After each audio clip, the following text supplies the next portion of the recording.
Hello வணக்கம் and welcome to the show. அழைக்கலாம் சமைக்கலாம் நம்ம நிகழ்ச்சிக்கு எக்கச்சக்கமான காலர்ஸ் கால் பண்ணி நிறைய விதமான டவுட்ஸ் கேட்டுட்டு இருக்காங்க. இது மட்டும் இல்லாமல் ஷெஃப்க்கு பெரிய ஃபேன் ஃபாலோயிங்கே இருக்குன்னு சொல்லலாம். நிறைய பேர் கால் பண்ணிட்டு நேற்று பண்ண டிஷ் நல்லா இருந்துச்சு, நீங்கள் சொன்ன ரெசிபியை ஃபாலோ பண்ண சொல்லி நிறைய பேர் ரிவ்யூஸும் கொடுத்துட்டு இருக்கீங்க. கேட்கறதுக்கே ரொம்பவே சந்தோஷமா இருக்கு. அந்த வகையில் இன்னைக்கும் நீங்கள் கால் பண்ணி உங்களோட குக்கிங் சம்மந்தப்பட்ட அனைத்து சந்தேகங்களுமே கேட்டு கிளியர் பண்ணிக்கணும்னா உங்கள் வீட்டில் இருந்தபடி உங்களோட ஃபோன் எடுத்து 044445969438 இந்த நம்பருக்கு டக்குன்னு கால் பண்ணி பட்டுன்னு உங்களோட டவுட்டை நீங்கள் கேட்டு தெரிஞ்சுக்கலாம். இன்னைக்கு நிறைய குக்கிங் டவுட்ஸ்லாம் நமக்கு ஈஸியா நிறைய டிப்ஸ் தரதுக்காக ஷெஃப் பிரகாஷ் வந்திருக்காரு. அவர்கிட்ட பேசலாம். Hi chef. வணக்கம். வணக்கம், எப்படி இருக்கீங்க? நல்லா இருக்கேம்மா. மங்களகரமா வந்திருக்கீங்க ஷெஃப். பிரியாணியை பத்தி நிறைய விஷயங்கள் நீங்க டீட்டெயிலா சொல்லிட்டே வந்துட்டு இருக்கீங்க. எல்லாருக்கும் இருக்கக்கூடிய இன்னொரு கேள்வி என்னன்னா, பிரியாணி நாங்க கொஞ்சம் கொஞ்சமா நல்லா இம்ப்ரூவைஸ் பண்ணிட்டோம், ஆனா பிரியாணிக்கு தொட்டுக்கு அந்த கத்திரிக்காய் கூப்ஸ் செய்வாங்க, அதுதான் கொஞ்சம் கஷ்டமா இருக்கு அப்படின்னு யோசிப்பாங்க. அந்த கத்திரிக்காய் கூப்ஸ் ரெசிபி சொன்னீங்கன்னா நல்லா இருக்கும். கண்டிப்பா நான் சொல்றேம்மா. அதுல நிறைய வகை இருக்குமா. கத்திரிக்காய் கொஸ்துன்னு சொல்லுவாங்க, கத்திரிக்காய் மசாலான்னு சொல்லுவாங்க, பகாரா பேகன்னு சொல்லுவாங்க. இது பத்தி நம்ம டீட்டெயிலா பார்க்கலாம். நம்ம அது ரொம்ப கொஞ்சம் டிஃபிகல்ட்டாக இருக்கும், பட் ஆனால் ரொம்ப நல்லாவும் இருக்கும். அது மசாலாஸ் எல்லாம் 2-3 மசாலாஸ் எல்லாம் இருக்குது. அதை பற்றி நம்ம டீட்டெயிலாக இப்போ பார்க்கலாம். நம்ம ஓகே, டீட்டெயிலாக அதை பற்றி பார்க்கலாம். அதுக்கு முன்னாடி ஃபர்ஸ்ட் காலர் லைனில் காத்துட்டு இருக்காங்க, அவங்க கிட்ட பேசலாம். Good morning. குட் மார்னிங்மா. சொல்லுங்கம்மா, எப்படி இருக்கீங்க? உங்கள் பேர் என்ன, எங்கேருந்து கால் பண்ணுறீங்க? நான் மங்களபேட்டையில சுஜாதா பேசுறேம்மா. Regular caller. 3 நாளா பேசிட்டு இருக்கேன். 3 நாளா பேசிட்டு இருக்கீங்களா? 3 நாள் என்னம்மா டவுட் கேட்டிருக்கீங்க? எல்லா டவுட்டும் வீட்டில் ட்ரை பண்ணி பார்த்தீங்களா? இடியாப்பம் கேட்டேன் மேடம், செஞ்சேன், நல்லா வந்துச்சு. நல்லா வந்துச்சா? ஓகேம்மா, இன்னைக்கு என்ன டவுட் கேட்க போறீங்க? எனக்கு இன்னைக்கு பரோட்டா வேணும் மேடம். ஓகே, எல்லாம் டிஃபரெண்ட் ஐட்டமாக கேட்குறாங்க. இடியாப்பம் பரோட்டா அப்படின்னு சொல்லிட்டு. பரோட்டா சுஜிதா வணக்கம்மா. நான் பரோட்டா பற்றி நான் இப்போ சொல்கிறேன். அதில் ஒரு டிப்ஸ் மட்டும் கொடுக்குறேன், அதை நீங்கள் பிடிச்சிக்கிங்கம்மா. பரோட்டா பார்த்தீங்கன்னா அதில் பட்டர் போட்டிங்கன்னா உங்கள் பரோட்டா ரொம்ப சாஃப்டாக இருக்குமா. பட்டரை மெல்ட் பண்ணி நீங்கள் ரெகுலராக பரோட்டாக்கு எப்படி மாவு மிக்ஸ் பண்ணுவீங்களோ அதில் பட்டர் போட்டு நீங்கள் மிக்ஸ் பண்ணால் போதும். மீதி எக்கோ மீதி எதுவும் போட வேணாம், ஆர்டிஃபிஷியலாக எதுவும் போட வேணாம், நேச்சுரலாக இதை போட்டாவே போதுமா. ஸோ பரோட்டாக்கான மாவு, கொஞ்சம் வாட்டர், மெல்ட் பண்ண பட்டர், அதோட சால்ட், இதை மட்டும் போட்டு பிசைஞ்சாலே சாஃப்டான பரோட்டா வந்துடும் அப்படின்னு சொல்லியிருக்காரு ஷெஃப். தொடர்ந்து அடுத்த காலரும் நான் எல்லாம் காத்துட்டு இருக்காங்க, அவங்க கிட்ட பேசலாம். Good afternoon. அழைக்கலாம் சமைக்கலாம். ஹாய். ஹலோ, நீங்க லைன்ல தான் இருக்கீங்க, பேசலாம் தொடர்ந்து. ஹலோ, நீங்க டிவி பார்த்துட்டு இருக்கீங்கன்னு நினைக்கிறேன். டிவி பார்த்து பேசாதீங்க, போன்ல கான்சென்ட்ரேட் பண்ணி பேசுங்க. நாங்க கீர்த்தி அம்மையனூர்ல இருந்து பேசுறோம். உங்க பெயர்? கீர்த்தி, திண்டுக்கல். கீர்த்தி, எப்படி இருக்கீங்க? நல்லா இருக்கும். ஓகே கீர்த்தி, நல்லா இருக்கேன் கீர்த்தி. நீங்க எப்படி ரெகுலரா சமைக்கிறீங்களா? ஹவுஸ் ஒய்ஃபா இல்லனா வொர்க்கிங் உமனா? இல்ல, நான் இப்பதான் கல்யாணம் ஆகி 3 இயர்ஸ் ஆகுது. 3 இயர்ஸா தான் சமைச்சிட்டு இருக்கேன். 3 இயர்ஸா சமைக்கிறீங்களா? எது பெஸ்ட் சமைப்பீங்க நீங்க? சமைச்சா ஹஸ்பண்ட் சாப்பிட்டுக்கிட்டே இருப்பார், அப்படிப்பட்ட டிஷ் என்ன? இது சாம்பார் நல்லா வைப்பேன். சாம்பார் சிம்பிளா முடிச்சிட்டீங்க. டெய்லி சாம்பார் தானா வீட்ல? இல்ல, வாரத்துல 2 டேஸ் சாம்பார் தான். வாரத்துல 2 டேஸ் சாம்பார், அதை சுட வச்சு மிச்ச நாள்லாம் நான் ஊத்திடுவேன், அப்படிதானே? அப்படிலாம் இல்ல. ஓகே கீர்த்தி, என்ன டவுட் கேட்க போறீங்க இப்போ? பருப்பு பொடி எப்படி பண்ணணும்னு கேட்கலாம். ஓகே, எனக்கும் ரொம்ப பிடிக்கும் பருப்பு பொடி, கேட்டு தெரிஞ்சுக்கலாம். பருப்பு பொடி சாதத்தில் போட்டு சாப்பிட்றதுக்கு ரொம்ப அருமையாக இருக்குமா. நான் பருப்பு பொடி ரொம்ப சிம்பிள் தாம்மா. அது பார்க்குறதுக்கு தான் பருப்பு பொடி ரொம்ப டிஃபிகல்ட்டாக இருக்கும் அப்படின்ட்டு நிறைய பேர் நினச்சிட்டு இருக்காங்க. தோரம் பருப்பை எண்ணெயே இல்லாமல் நல்லா வறுத்துக்கணும். வறுத்துக்கிட்டு அது கூட கார்லிக்கை நல்லா வறுத்துக்கணும். அதுவும் கார்லிக்கும் நல்ல தோலோடு வறுத்துக்கணும். தோலோட கார்லிக்கை சேர்த்தா நல்ல டேஸ்ட் கிடைக்குமா. அது கூட சில்லி, அவ்வளோதாம்மா. இது 3த்தையும் நல்லாவே வறுத்துக்கிட்டு நம்ம பவுடர் பண்ணவே அருமையான பருப்பு பொடி வந்துருமா. சில்லினா காஞ்ச மிளகா தானே? காஞ்ச மிளகா, பட்டை மிளகான்னு சொல்லுவாங்க. ஓகே, பருப்பு பொடிக்கான ரெசிபி உங்களுக்கு டீட்டெயிலாக கிடச்சிட்டு இருக்கோம்னு நினைக்கிறேன். பெரிய டப்பா நிறைய அரைச்சி வச்சுக்கோங்க, ரொம்பவே டேஸ்ட்டாக இருக்கும். தொடர்ந்து அடுத்த காலரும் லைனில் காத்துட்டு இருக்காங்க, அவங்க கிட்ட பேசலாம். Good afternoon. அழைக்கலாம் சமைக்கலாம். ஹாய். ஓகே, இன்னைக்கு நம்ம நிகழ்ச்சியில் பார்த்தீங்கன்னா பிரியாணிக்கு சைட் டிஷ்ஷாக செய்யக்கூடிய அந்த கத்திரிக்காய் கொஸ்து இல்லைனா கத்திரிக்காய் கூப்ஸ் இப்படி வேணால் கூப்பிடலாம், அது எப்படி டேஸ்ட்டாக செய்யறதுன்னு சொல்லி ஷெஃப் கிட்ட கேட்டிருக்கோம். நிறைய காலர்ஸும் டவுட்ஸ் கேட்டுட்டு இருக்காங்க. காலர் இல்லைன்னு நினைக்கிறேன், என்னோட பர்சனல் டவுட் அந்த கத்திரிக்காய். கண்டிப்பாக சொல்கிறேன். இப்போ ஃபர்ஸ்ட் மசாலா சொல்லிடுறேன், அதுக்கப்புறம் செய்முறை எப்படி அப்படிங்கிறத நான் சொல்லிடுறேன். மசாலா பார்த்தீங்கன்னா தேங்காய் திருவிக்கிங்க, ஒயிட்டாக இருக்கணும். அந்த பின்னாடி உள்ள அந்த ப்ரௌன் கலரை எடுத்துக்க வேணாம், மேலாம்பில் திருவுனா போதும். அது கூட வெள்ளை எள்ளு, இது 2த்தையும், அதாவது ஒரு தேங்காய்னா 50 கிராம் வெள்ளை எள்ளு, இது 2த்தையும் நல்ல ஃபைன் பேஸ்ட்டாக ரொம்ப அப்படி தொட்டிங்கன்னா ரொம்ப நல்லா நைஸாக இருக்கணும். அந்த மாரிக்க பேஸ்ட் அரைச்சி வச்சுக்குங்க. அதுக்கப்புறமா ஒரு பேன் எடுங்க, நல்லெண்ணெய் ஊற்றுங்க. நல்லெண்ணெய் ஊற்றிட்டு கடுகு, ஜீரகம், வெந்தயம், பச்சை மிளகா, காஞ்ச மிளகா, வெங்காயம் நல்லா குக் ஆகணும். ப்ரௌன் ஆகிற ஸ்டேஜுக்கு முன்னாடி நல்லா குக் ஆனதுக்கப்புறம் இஞ்சி பூண்டு பேஸ்ட்டு, அதுக்கப்புறமா தக்காளி தெரியக்கூடாது. தக்காளி நல்லா கரைஞ்சிடணும். கரைஞ்சதுக்கப்புறமா இந்த நம்ம அரைச்சி வச்சுருக்க அந்த மசாலா போட்டதுக்கப்புறமா chilli powder, turmeric powder. Chilli powder வந்து காஷ்மீரி சில்லி பவுட்ரு போடுங்க. அதுதான் ரொம்ப நல்ல அந்த டர்மரிக் பவுடர் கூட சேர்ந்து நல்ல கலர் கொடுக்கும். கொஞ்சமாக தனியாத்தூள் சேர்த்துங்க. இதை போட்டு நல்லா குக் பண்ணிங்கன்னா அந்த ஆயிலை அந்த சில்லி பவுடர்லாம் சாப்பிட்டு மேலே அப்படியே ரோகன் மாதிரிக்கே வரும். அதுக்கப்புறமா கத்திரிக்காய் போடுங்க. இது எல்லாமே ஸ்லோ ஃபயரில் குக் பண்ணுங்க. கத்திரிக்காய் வந்து இப்படி இருக்குல்ல கத்திரிக்காய், அதை 1/4ன்னு சொல்லுவாங்க. 1/4 அப்படின்னு சொல்லுவாங்க. அதேமாரி குக் பண்ணிங்கன்னா அந்த கத்திரிக்காய் முழுசாக நல்லா வெந்து நீங்கள் சாப்பிட்றதுக்கு ரொம்ப அருமையாக வரும். இறக்க போகும்போது கொத்தமல்லி, கருவேப்பிலை ஆஸ் யூஷுவல். ஓகே, அந்த கத்திரிக்காவை பூ மாதிரி கட் பண்ணி போடணும். கரெக்டா? ஆமா, கண்டிப்பா அந்த கண்டிப்பா. பூ ஷேப்ல இருக்கணும் கத்திரிக்காய். அதுதான் அந்த ரெசிபியை இன்னும் கொஞ்சம் அட்ராக்டிவா நம்ம கண்ணுக்கு காட்டக்கூடிய விஷயம் ஷெஃப் சொல்லியிருக்காரு. நிறைய விஷயங்கள் தொடர்ந்து பேசலாம் சமையல் பத்தி. தொடர்ந்து அடுத்த காலம் லைன்ல காத்துட்டு இருக்காங்க, அவங்க கிட்ட பேசலாம். குட் ஆஃப்டர்நூன், அழைக்கலாம் சமைக்கலாம். ஹலோ ஹலோ, வணக்கம் சார், சொல்லுங்க உங்க பேர். என் பேர் சுப்பிரமணியன், திருநெல்வேலியிலேருந்து பேசுகிறோம். ஓகே சுப்பிரமணி சார், எப்படி இருக்கீங்க? நாங்கள் நல்லா இருக்கோம். அந்த டிஃபன் சாம்பார் வைக்கிறது எப்படி வைக்கணுங்கிறது கேட்கணும். ஓகே, டிஃபன் சாம்பார் இருக்கட்டும். லஞ்சுக்கு என்ன சமைச்சிங்க, என்ன சாப்பிட்டீங்க, என்ன சாப்பிட போறீங்க? நாங்கள் ரசமும் இந்த ரசமும் கத்திரிக்காய் பொரியல்னு வச்சுருக்கோம். ரசம் கத்திரிக்காய் பொரியல் நீங்க சமைச்சிங்களா, உங்க ஒய்ஃபா? என் ஒய்ஃப் செய்வாங்க. உங்க ஒய்ஃப் தான் சமைச்சாங்களா? டிஃபன் சாம்பார். ஆமாம். டிஃபன் சாம்பார் சார் வீட்டில் நீங்கள் கடை வச்சிருக்கீங்களா சார்? ஆமாம் சார். சரி நான் சொல்லிடுறேன். டிஃபன் சாம்பார் கொஞ்சம் ஸ்வீட்டாக இருக்கணும் சார். ஆமாம் சார். சரிங்களா? அதுக்கு என்ன பண்ணுங்க, மசாலா நீங்கள் செப்பரேட்டாக அரைச்சிக்குங்க. அதாவது ஒரு பேன் எடுத்துட்டு எண்ணெய் போட்டுங்க. எண்ணெய் போட்டதுக்கப்புறம் கடுகு கொஞ்சமாக ஜீரகம், அதுக்குள்ளே தனியா, அந்த கொரியாண்டர் சீட்ஸ்னு சொல்லுவாங்க இங்கிலீஷில், தமிழில் தனியா, அது போட்டு நான் லைட்டாக வதக்கிங்க. வதக்கினதுக்கப்புறம் தேங்காய், அது கூட மஞ்சத்தூள், அதுக்கப்புறம் காஞ்ச மிளகா, அதுக்கப்புறம் பெருங்காயத்தூள், இது எல்லாமே போட்டு லைட்டாக வதக்கிட்டு இதை பேஸ்ட் பண்ணிக்கோங்க. நல்லா நைஸாக பேஸ்ட் பண்ணி வச்சுக்கிட்டு நீங்கள் எப்பொழுதும் போல் சாம்பார் வைக்கிறதுல இந்த மசாலாவை அதில் போட்டுருங்க. இறக்க போகிறதுக்கு முன்னாடி வெல்லம் சும்மா கொஞ்சமாக போடுங்க. காலையில் பிரேக்ஃபாஸ்ட் வந்து சாப்பிடும்போது பார்த்தீங்கன்னா ஸ்வீட்டாக இருக்கணும். அதனால தான் நம்ம வந்து பிரேக்ஃபாஸ்ட்டில் சில விஷயம்லாம் ரொம்ப காரம் சேர்த்துக்காம சாப்பிடுவாங்க. வெல்லம் சேர்த்திங்கன்னா ரொம்ப நல்லாயிருக்கும் இந்த tiffin sambar. Okay, tiffin sambar எப்படி செய்யறதுன்னு ஷெஃப் சொல்லியிருக்காரு. ஷெஃப் சொன்ன மாதிரி ஒரு விஷயம் என்னன்னு பார்த்தீங்கன்னா, நம்ம டின்னருக்கும் பிரேக்ஃபாஸ்ட்டுக்கும் பெரிய கேப் இருக்கும். பெரிய கேப்புக்கு அப்புறம் நம்ம பிரேக்கிங் த ஃபாஸ்ட். அதனால வந்துட்டு ரொம்ப காரசாரமான விஷயங்கள் சாப்பிட்றது ஆரோக்கியமான விஷயமா இருக்காது. ஸோ லைட்டாக கொஞ்சம் டேஸ்டியாக இருக்கக்கூடிய சாம்பார் சாப்பிட்றது தான் ரொம்பவே பெஸ்ட்டான விஷயமா இருக்கும்னு ஷெஃப் சொல்லியிருக்காரு. தொடர்ந்து அடுத்த காலரும் லைனில் காத்துட்டு இருக்காங்க, அவங்க கிட்ட பேசலாம். Good afternoon. Hello hi. Okay, liner இல்லைன்னு நினைக்கிறேன். நிறைய பேர் வந்துட்டு நிறைய விஷயங்கள் டவுட்ஸ்லாம் கேட்டுட்டு இருக்காங்க. தொடர்ந்து அடுத்த காலரும் லைனில் காத்துட்டு இருக்காங்க, அவங்க கிட்ட பேசலாம். Good afternoon. Hello ma'am. வணக்கம், சொல்லுங்க. ஜாஸ்மின் பேசுகிறேன். ஓகே, இப்போ என்ன டவுட் கேட்க போறீங்க? சாம்பார் பொடி எப்படி செய்யறதுன்னு, புரோட்டா குருமா எப்படி செய்யறதுன்னு சொல்லுங்க மேம். ஓகே, ஒரு கால்லே 2-3 டவுட் கேட்க வேண்டியது. ஃபர்ஸ்ட் சாம்பார் பொடி நீ கேளுங்க, நாளைக்கு கால் பண்ணி பரோட்டா கேட்டுக்கலாம், சரியா? ஓகே. ஓகே, சாம்பார் பொடி எப்படி செய்யறது? சாம்பார் பொடி ரொம்ப ஈஸி தாம்மா, அது ரொம்ப கஷ்டம் இல்லை. அது நீங்கள் இந்த சாம்பார் பொடி எல்லா விதமான சாம்பாருக்கும் போட்டு இறக்குற மாதிரிக்கு நான் சொல்லிடுறேன். எல்லா விதமான சாம்பாருக்கும் யூஸ் பண்ணுற மாதிரி சொல்லிடுறேன். எண்ணெயே ஊற்ற தேவையில்லை. எண்ணெய் ஊற்றாமல் ஒரு பேன் போட்டு கொரியாண்டர் சீட்ஸு நிறையா, அது எப்படி சொல்ல வரேன்னா, ஒரு கை ஃபுல்லாக கொரியாண்டர் எடுத்திங்கன்னா இவ்வளோது தேங்காய் போதும். தேங்காவை தனியாக இதெல்லாம் நான் சொல்கிறது எல்லாமே, இந்த பவுட்ரு எல்லாமே எண்ணெயே இல்லாமல் பண்ணுங்கள். வெறும் பேனில் தேங்காய் போடுங்க, நல்லா வதக்குங்க. அது ப்ரௌன் கலராக வரும். எப்படி அது ரெடி ஆயிடுச்சு அப்படின்னா, அந்த தேங்காய் எடுத்து இப்படி தொட்டு பார்த்தீங்கன்னா பவுட்ரு மாதிரி ஆகிடும். அந்த அளவுக்கு அதை பண்ணி வச்சுங்க. தனியாக பண்ணி வச்சுங்க. கொரியாண்டரு, தனியா, அதுக்கப்புறம் ஜீரகம், மிளகு, அதுக்கப்புறம் கொஞ்சமாக வெந்தயம், அவ்வளோதான். காஞ்ச மிளகா, தேவையான அளவு காஞ்ச மிளகா, காரத்துக்கு தகுந்த மாதிரி கருவேப்பிலை போட்டுங்க. அது கூடயே பெருங்காய பவுடரும் போட்டுங்க, ரொம்ப நல்லா வரும்.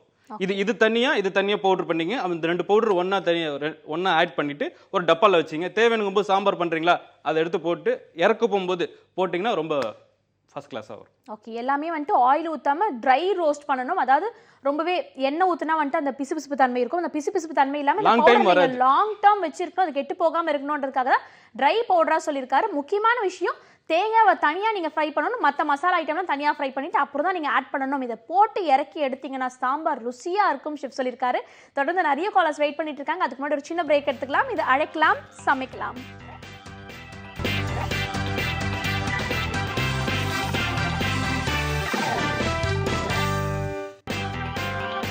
டு தி ஷோ அழைக்கலாம் சமைக்கலாம். இன்னைக்கு நம்ம நிகழ்ச்சியில் பிரியாணிக்கு சைட் டிஷ்ஷாக செய்யக்கூடிய அந்த கத்திரிக்காய் கூப்ஸ் எப்படி செய்யறதுன்னு செஃப் சொல்லியிருக்காரு. அதுலேயும் டிஃப்ரெண்டான வெரைட்டி இருக்கு. நான் எல்லாத்தையும் ஒன்று ஒன்றா சொல்கிறேன்னு வேற நிறைய பில்டப்லாம் கொடுத்து வச்சிருக்காரு. ஒரு ரெசிபி சொல்லிட்டாரு, இன்னும் பல ரெசிபிகள் கேட்டு தெரிஞ்சுக்கலாம். அதுக்கு முன்னாடி ஒரு காலர் லைனில் காத்துட்டு இருக்காங்க, அவங்க கிட்ட பேசலாம். குட் ஆஃப்டர்நூன், அழைக்கலாம் சமைக்கலாம். Hello madam. வணக்கம் சார், சொல்லுங்க உங்க பேர், எங்கேருந்து கால் பண்றீங்க? மேடம் நான் கடலூர்லேருந்து பேசுகிறேன். கடலூர் பக்கத்தில் பண்டூர்லேருந்து பேசுகிறேன் மேடம். ஓகே சார், உங்க பேர்? அருள் மேடம். அருள், நீங்க நல்லா சமைப்பீங்களா? நல்லா சமைப்பேன் மேடம். என்ன நல்லா சமைப்பீங்க? நான் மீன் குழம்பு நல்லா இருக்கும் மேடம். மீன் குழம்பு. மேரிடா நீங்க? மேரேஜ் ஆச்சு மேடம். ஓகே, உங்க ஒய்ஃப் வைக்கிற மீன் குழம்பு நல்லா இருக்குமா, நீங்க வைக்கிற மீன் குழம்பு நல்லா இருக்குமா? இல்லை மேடம், நான் தான் அதிகமாக சமையல்லாம் செய்வேன். அவங்க எப்போனா ஒரு வாட்டி செய்வாங்க மேடம். Okay fine. அப்புறம் நீங்க தான் பெஸ்ட் ஷெஃப் உங்க வீட்டில். ஆமாம் மேடம். ஓகே, இது வேற வெளிப்படையா சொல்லிட்டீங்க. உங்க ஒய்ஃப் உங்களை அடிக்க போறாங்கன்னு நினைக்கிறேன். இப்போ என்ன டவுட் கேட்குறீங்க? இப்போ முட்டை குழம்புன்னு சொல்கிறாங்கல்ல மேடம், அது எப்படி வைக்கணும்னு தெரியும். முட்டை குழம்புனா முட்டை உடைச்சி ஊற்றுவாங்களே, அது மாதிரியான குழம்பு இல்லை முழுசு முட்டை அந்த இருக்கும்? மாதிரி தான் மேடம். எந்த மாதிரி? நான் சொல்கிறேன் சார், எனக்கு புரிஞ்சிச்சு நீங்கள் என்ன சொல்ல வரீங்கன்னு. நான் சொல்கிறேன். அதுக்கு முன்னாடி எனக்கு நீங்கள் ஒரு நாள் மீன் குழம்பு எப்படி வைக்கிறதுன்னு நான் உங்கள்கிட்ட கற்றுக்கணும் சார். ஒரு நாள் ஃபோன் பண்ணுங்கள், எனக்கு சொல்லுங்கள் மீன் குழம்பு எப்படி வைக்கிறதுன்னு. எனக்கு நிறைய மீன் குழம்பு தெரியும், நீங்கள் ஸ்பெஷல்னு சொல்கிறீங்களே, அதனால மீன் குழம்பு எப்படி வைக்கிறது எனக்கு சொல்லுங்கள். முட்டை குழம்பு அது எப்படின்னா ரொம்ப சிம்பிள் தான். சேம் குருமா மாதிரி தான். ஒன்று குருமாக்கு நம்ம டர்மரிக் பவுடர் போடுவோம். இது கூட டர்மரிக் பவுடர் கூட கொஞ்சம் காஷ்மீரி சில்லி பவுடர் போட்டிங்கன்னா அந்த ஆரஞ்சு கலர் வந்துடும். அந்த குருமா பண்ணோடனே முட்டையை குருமா ரெடி ஆனதுக்கப்புறம் முட்டையை அதில் உடச்சி ஊற்றிட்டு ஸ்லோ பண்ணிடுங்க, இல்லைன்னா ஆஃப் பண்ணிடுங்க. ஸ்லோ பண்ணிங்கன்னா கொஞ்சம் டைம் எடுக்கும், ஆஃப் பண்ணிங்கன்னா சீக்கிரமாக முடிஞ்சிடும். Okay, thank you so much for calling. டிஃப்ரெண்ட்டான முட்டை குழம்பு உங்களுக்கு சார்பாக நாங்களும் கேட்டு தெரிஞ்சுக்கிட்டோம். அது மட்டும் இல்லாமல் ஷெஃபோட தன்னடக்கத்துக்கு ஒரு அளவே இல்லாமல் போயிட்டு இருக்கு. அவருக்கு எக்கச்சக்கமாக மீன் குழம்பு தெரியுமா, இருந்தாலும் நீங்கள் செய்யக்கூடிய ஸ்பெஷலான மீன் குழம்பு எப்படி கற்றுக்கணும்னு சொல்லிட்டு அவர் ஆசைப்பட்டிருக்காரு. இதுதான் ஷெஃப் தன்னடக்கம்ன்றது. கற்றுக்கிட்டே இருக்கணும் வாழ்க்கை ஃபுல்லாக. நன்றி, உங்களோட தன்னடக்கம் எனக்கும் வேணும்னு ஆசைப்படுறேன். தொடர்ந்து அடுத்த காலரும் லைனில் காத்துட்டு இருக்காங்க, அவங்க கிட்ட பேசலாம். Good afternoon. ஹலோ. ஹலோ வணக்கம், உங்கள் பேர் எங்கேருந்து கால் பண்ணுறீங்க? மேடம் என் பேரு ரமா. எங்கேருந்து கால் பண்ணுறீங்க ரமா? மேடம் நான் பாம்பேலேருந்து இது 3வது வாட்டி பண்றேன் மேடம்.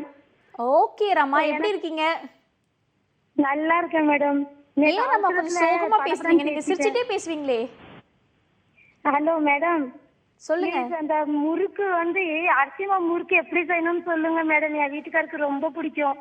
ஓகே ரமா, நான் உங்ககிட்ட ஒரு விஷயம் கேட்டேன். நீங்க ரொம்ப சோகமா பேசுற மாதிரி இருக்கு, சிரிச்சிட்டே பேசுங்கன்னு சொன்னேன். நேற்று படப்பட பேசுனதுனால இன்னைக்கு ஸ்லோவா பேசுறேன். ச்சே, அப்படின்னா நாளைக்கு நல்லா சிரிச்சுக்கிட்டே பேசுவீங்களா? கொஞ்சம் கொஞ்சமா இம்ப்ரூவ்மெண்ட்டா? எப்பவுமே உங்க ப்ரோக்ராம் பார்க்கும்போது எனக்கு சிரிப்பு வரும் மேடம். Super program. ஓ, சிரிப்பு வருடம் நாங்கள் காமெடி பண்ணுறோம்னு நாங்கள் நினச்சிக்கிட்டோம். Thank you so much for your compliment Rama.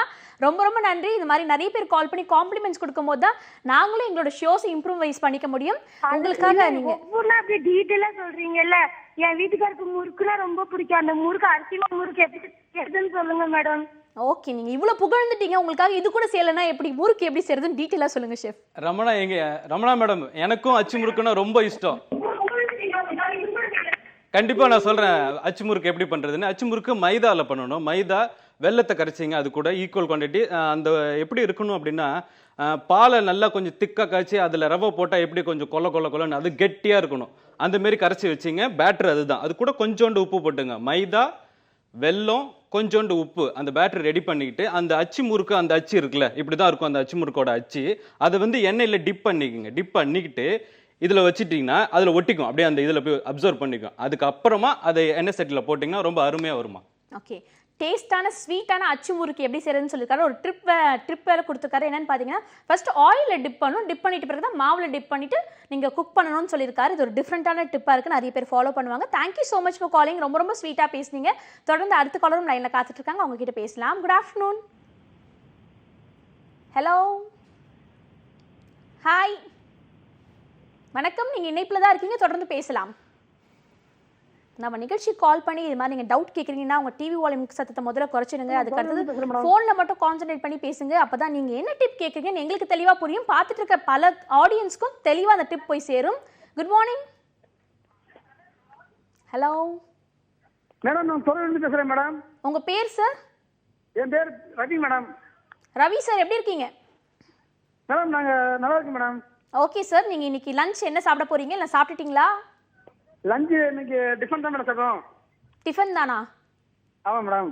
ஏன் லஞ்சுக்கு ஏதாவது டிஃப்ரெண்ட்டாக சமைச்சு சாப்பிடலையா? இல்லை மேம். டிஃப்ரெண்ட்டாக சாப்பிடலையா, ஏன் டிஃபனே சாப்பிட்றீங்கன்னு கேட்டேன். இல்லைங்க மேடம், இப்போ நாங்கள் வீட்டில் இல்லை மேடம், வெளியே தான் இருக்கிறாங்க. சரி சரி ஓகே. இப்போ என்ன டவுட் கேட்க வெளியே போறீங்க? இருக்கனால லஞ்சுக்கு வந்து டிஃபன் அந்த ஏரியாவில் டிஃபன் ஓகே ஃபைன், என்ன டவுட் கேட்க போறீங்க? மேடம் வான்கோழி பிரியாணி எப்படி செய்யணும்னு சொல்லுங்க மேடம். வான்கோழி பிரியாணி? ஆமாங்க madam.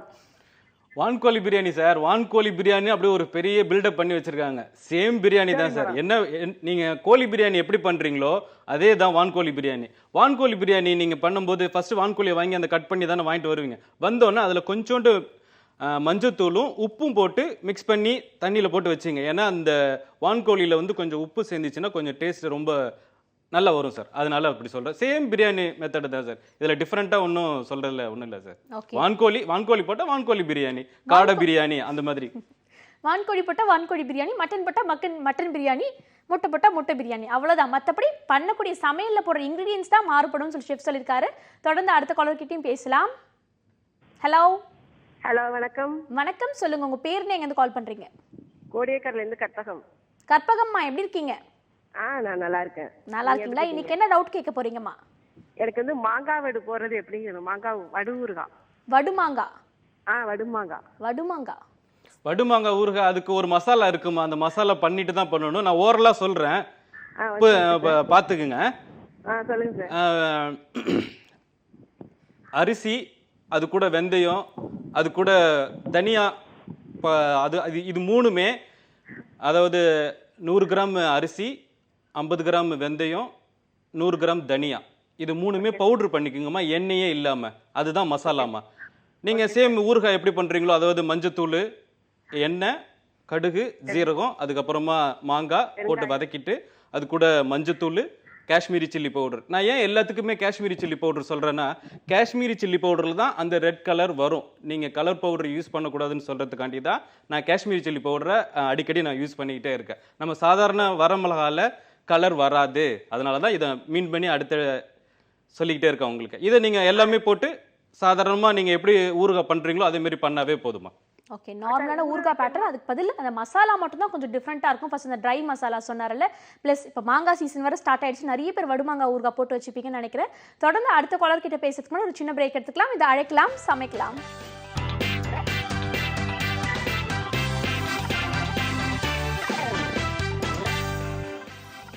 Welcome back to the show அழைக்கலாம் சமைக்கலாம். நம்ம நிகழ்ச்சிக்கு கால் பண்ணி நிறைய பேர் நிறைய விதமான டவுட்ஸ்லாம் கேட்டுட்டு இருக்காங்க. அது மட்டும் இல்லாமல் இன்னைக்கு சாம்பார் பொடி, பருப்பு பொடி, இது மாதிரி டிஃப்ரெண்டான பொடி வகைகள், ஊறுகாலாம் சமைக்கிறது எப்படின்னு சொல்லி நிறைய பேர் கால் பண்ணி கேட்டுட்டு இருக்காங்க. சிங்கம் சூர்யா மாதிரி மீசை வச்சிருக்காங்க ஷெஃப்பும் பார்த்தீங்கன்னா அதிரடியாக நிறைய ரெசிபிஸ்லாம் சொல்லிட்டு இருக்காரு. தொடர்ந்து அடுத்த காலரும் லைனில் காத்துட்டு இருக்காங்க, அவங்க கிட்ட பேசலாம். Good afternoon. ஹலோ, வணக்கம். வணக்கம் மேடம். சொல்லுங்கம்மா, உங்க பேர் என்ன, எங்கேருந்து கால் பண்றீங்க? என் பேர் எஸ்தர். எஸ்தர்மா, எங்கேருந்து கால் பண்றீங்க? திருநெல்வேலியிலேருந்து பேசுகிறேன். ஓகேம்மா, இன்னைக்கு லஞ்ச் என்ன? லஞ்ச் மீன் குழம்பு. மீன் குழம்பு மட்டுமா, இல்லை கூட வஞ்சரம் ஃப்ரை, ஏதாவது மீன் ஃப்ரையும் இருக்கா? இல்லை, மீன் பொரிச்சு. மீன் பொரிச்சது ப்ளஸ் மீன் குழம்பு வேற வச்சிருக்கீங்க. பொறாமையா இருக்கு உங்களோட சாப்பாட்டை கேட்கும்போது. என்ன சமைக்க போறீங்க இப்போ? சரி, என்ன டவுட் கேட்க போறீங்க? சப்பாத்தி வந்து வீட்டில் கோதுமை வாங்கி திருச்சி பண்ணுறோம்ல, அதை சாப்பிட்டா இருக்க மாட்டேன், கொஞ்சம் வெரைட்டி மாதிரி இருக்கு. கடையில் வாங்குற கோதுமாவோட கம்பேர் பண்ணுறதுக்கு வீட்லேயே கோதுமை வாங்கி அரைக்கும் போது அந்தளவுக்கு சாஃப்ட்னஸ் கிடைக்க மாட்டேங்குதுன்னு கேட்குறாங்க. சாஃப்ட்னஸ் கிடைக்கிறதுக்காண்டி நான் ஒரு சின்ன டிப் சொல்கிறேன். இதை ஃபாலோ பண்ணக்கூடாது, ஏன்னா இது ஜென்ஸுங்களுக்கு பிடிக்காது. நான் ஃபீல் பண்ணுறேன், எனக்கு பிடிக்காது, அதனால் நான் சொல்கிறேன். தயிர் ஆட் பண்ணிங்கன்னா நல்ல சாஃப்ட் வருமா. நீங்கள் கோதுமை மாவு மிக்ஸ் பண்ணும்போது, நான் லாஸ்ட் டைம் சொல்லியிருந்தேன் ரவையும் எண்ணெயும் ஆட் பண்ணுங்கன்னு. ஏன் தயிர் சொல்லலை? நான் அப்போவே தயிர் சொல்லியிருப்பேன். ஏன் தயிர் சொல்லலை? நிறைய பேர் அந்த தயிரை யூஸ் பண்ணுவாங்க. நான் அந்த ரவையும் எண்ணெயும் எதுக்கு சொன்னேன்னா, தயிர் யூஸ் பண்ணக்கூடாதுன்னு தான் சொன்னேன். அதனால தான் அதை சொன்னேன் நான். தயிர் யூஸ் பண்ணிங்கன்னா ரொம்ப சாஃப்டாக வருமா. எப்பயுமே மாவு பிசைஞ்சிட்டு கொஞ்ச நேரம் வைங்க, ஈர துணி போட்டு மூடி வைங்க. கொஞ்ச நேரம் வச்சுட்டிங்கன்னா ரொம்ப அருமையாக வருமா. ஓகே, மாவு பிசைஞ்சிட்டு உடனே சப்பாத்தி நீங்கள் உருட்டக்கூடாது, கொஞ்ச நேரம் அதை கொஞ்சம் ஊற வைக்கணும். அது மட்டும் இல்லாமல் தயிர் ஆட் பண்ணிக்கலாம். நீங்கள் ஒரு நாள் தயிர் ஆட் பண்ணி சுட்டு உங்கள் ஹஸ்பண்டுக்கு இல்லை உங்கள் மகனுக்கு கொடுத்து பாருங்கள். அவங்களுக்கு அந்த டேஸ்ட் பிடிச்சிருந்துச்சுன்னா ஃபர்தராக நீங்கள் அதையே ஃபாலோ பண்ணிக்கலாம் அப்படின்னு சொல்கிறாரு ஷெஃப். தொடர்ந்து அடுத்த காலரும் லைனில் காத்துட்டு இருக்காங்க, அவங்க கிட்ட பேசலாம். Good afternoon. Hello, good afternoon. சொல்லுங்கள், உங்கள் பேர் என்ன, எங்கேருந்து கால் பண்ணுறீங்க? உங்க பேர் கேவி, பாண்டிச்சேரியிலேருந்து கால் பண்ணுறோம். ஓகே, நீங்கள் கொஞ்சம் சத்தமாக பேசுறீங்களா? உங்கள் குரல் ரொம்பவே டவுனில் இருக்குது, எங்களுக்கு அந்த அளவுக்கு கிளியராக கேட்கல. நீங்கள் இன்னைக்கு என்ன சமையல் சமைச்சீங்க மதியம்? தக்காளி பருப்பு, வெண்டைக்காய் பொரியல். தக்காளி பருப்பு வெண்டைக்காய் பொரியல், அமேசிங் காம்பினேஷன், சூப்பராக இருக்கும். என்ன டவுட் கேட்க போகிறீங்க இப்போ நீங்கள்? வத்த குழம்பு எப்படி வைக்கிறது சொல்லுங்க, கேட்கணும். வத்த குழம்பு. வத்த குழம்பு நான் ஏற்கனவே சொல்லியிருக்கேம்மா. நான் இன்னொரு வாட்டி சொல்கிறேன் நான் வத்த குழம்பு எப்படி வைக்கிறதுன்னு. சரிங்களா? வத்த குழம்பு ஒன்றும் இல்லைம்மா, தக்காளியை நல்லா பேஸ்ட் பண்ணிக்கோங்க. தக்காளி நல்லா பேஸ்ட் பண்ணி வச்சுக்கிட்டு சேம் நல்லெண்ணெய், ஒரு பேனு, நல்லெண்ணெய், கடுகு, ஜீரகம், வெந்தயம், காஞ்ச மிளகா, அதுக்கப்புறமா வெங்காயம், சின்ன வெங்காயம், பூண்டு. அதாவது பூண்டு வந்து முழு பூண்டாகவே போடுங்க. அப்போ தான் அந்த வத்த குழம்போட அவுட்புட்டு ரொம்ப நல்லா வருங்க. அதுக்கப்புறமா மிளகாத்தூள், தனியாத்தூள், மஞ்சத்தூள், அதுக்கப்புறமா இந்த தக்காளி அரைச்சி வச்சிருக்க அந்த தக்காளி. இந்த தக்காளி தான் உங்களுடைய வத்த குழம்பு எவ்வளோ திக்காக வேணுமோ அந்த அளவுக்கு அந்த கிரேவி குக் பண்ணிங்கன்னா ரொம்ப நல்லா வருமா. ஓகே, நமக்கு கண்டென்ட் எந்த அளவுக்கு தேவை, ஒரு குழிக்கரண்டி அளவுக்கு போதும்னு சொன்னால் கம்மியான தக்காளி கூட ஆட் பண்ணிக்கலாம். அந்த அளவுக்கு நிறைய தண்ணி ஆட் பண்ண வேண்டிய அவசியம் கிடையாது. இல்லை உங்கள் வீட்டில் நிறைய பேர் இருக்காங்க, நிறைய கண்டென்ட் வேணும் உங்களுக்கு அப்படின்னா வந்துட்டு தக்காளி கொஞ்சம் கூடுதலாக கூட ஆட் பண்ணிக்கலாம். டிபெண்ட்ஸ் அப்பான் த டேஸ்ட் அப்படின்னு சொல்லியிருக்காரு ஷெஃப். தொடர்ந்து அடுத்த காலர்கிட்டையும் பேசலாம். Good afternoon. ஹலோ, வணக்கம், சொல்லுங்க உங்க பேர்னு எங்கேருந்து கால் பண்றீங்க? நான் பிரியா, காஞ்சிபுரத்துல இருந்து பேசுறேன். எப்படி இருக்கீங்க பிரியா?